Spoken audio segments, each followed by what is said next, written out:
Holitene akumbira ruregerero kuna Shoni naCollins zvakare akati iye aready kupinda murehab, ati iye aramba ongobule madoro saka doro iri rinofanira kugadziriswa. Ataura zvakare akati anga achiedza by all means kuratidza kuti Zimbabwe is a peaceful country, chero ukatuka vacho vanonzi vanouraya vanhu havana zvavanokuita. Welcome back to the channel. Please don't forget to like and subscribe. Imikani zviri kuitika mumastreets umo zvakaoma. Regai tigokwisirai Holitene achizvitaurira mashoko ake akati leader of youth, speaker of truth. Zvinhu zvacho kune vai vanofarira manovels hande zvakare kune novel narrative or Zim Shona novels kune nyaya dzenyu dzakakumirirai. Kunakidza kuri ikoko kunokunda ngoma kurira, asi ndine nyaya yenyu. Ndisanda kuisirai Holitene, just give me 30 seconds of your time. Ndisatapinda munyaya yedu ndipewo 30 seconds dzenguva yenyu. Tiri kuti isusu kune avo vari kudiaspora, iyi nyaya yemagofundme guys inondirwadza moyo kuti uchinge wazviraramira life yako yakanaka, then kana uchinge wati kana kuti wawirwa nedambudziko family member yanyarara wozotanga kuti veduwe ndibatsireiwo. Kune vanhu vari kuita life yamadhora zvinenge zvisiriwo fair. Saka tiri kuti isusu team diaspora ngatirongekei. We have a cash funeral policy that is hassle free. Hapana need kuenda kuma medical test. Mamwe anoti iwo mafuneral cover aya unofanira kutanga wandochekwa kuti hauna cancer. Kana wazoshaika nezvirwere zvikonzi aiwa wangu agara nema underlying ako, isu hatidi kukupa mari. Tiri kuti isusu everyone are eligible to be covered. Age range dzenyu hadzina kana ndawa, vari kumusha tinogona zvakare kuvakavha, extended family pamwe chete nemi immediate family. Unozvichuzira wega cash plan yako kuti uri kuda kuti uwane payout yakamira sei. We pay up to 30,000 pounds. Murwere mapound akwini andiri kutaura aya. Then in the event of a claim, funds are quickly released. Anditika a family yako inobva yaita access to the money for funeral expenses nezvimwe zvakadaro. Any pressing needs tiri kuti isusu munogona kuva mune tende, hatisi kuzviramba. Tiri kuti munogona kuvirikidza kuzvikashatei kana kuti tonho ratinoisa majuzi akawanda wani kopa funeral tingakonwa here kuzviita.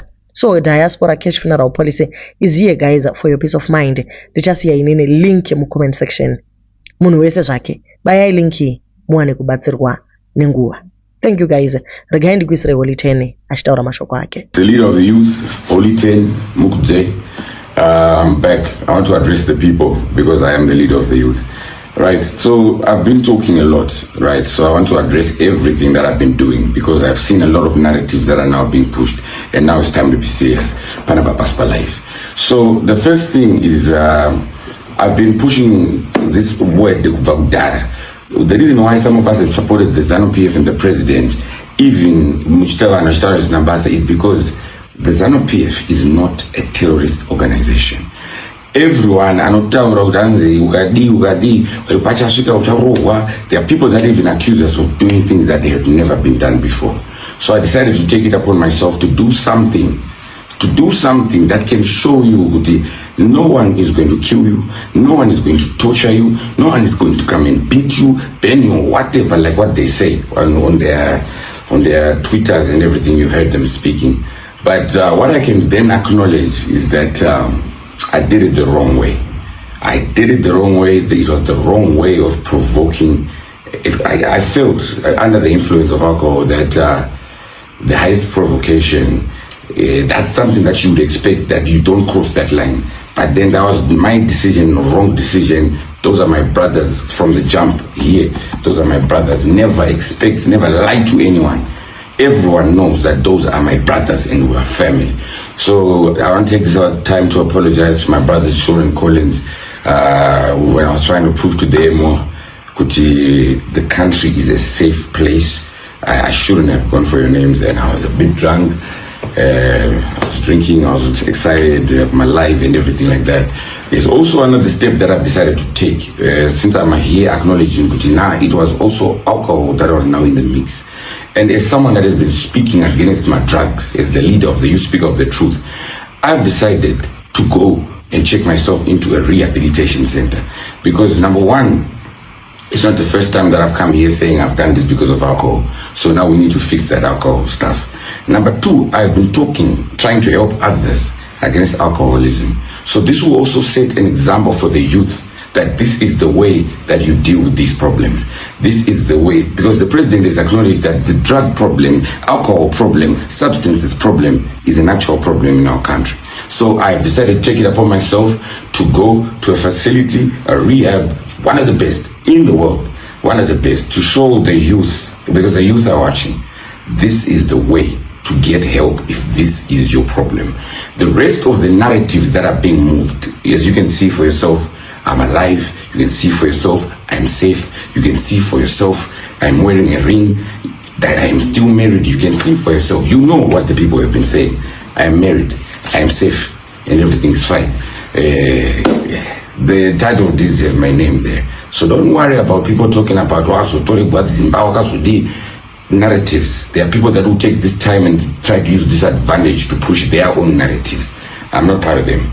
I'm not part of them. I'm not from the opposition. Mashoko emukomana mazvinzwira guys ati iye inyaya yekuti aida kungoratidza kuti havana zvavanoita munhu. The Zimbabwe is a free country, hapana anouraya munhu, enda taura kuti ari willing kupinda murehab. Ati ari kuenda kune inodhura yacho ichandoburitsa inonzi chiko doro rese mubhodhi, anosara ari clean, ari fresh.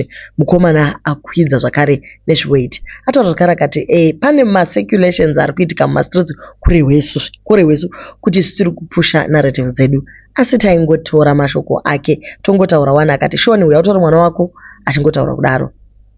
Zvinoti iye muri kupusha wrong narrative, kuluza weight kuya akagara muchipatara 2 weeks.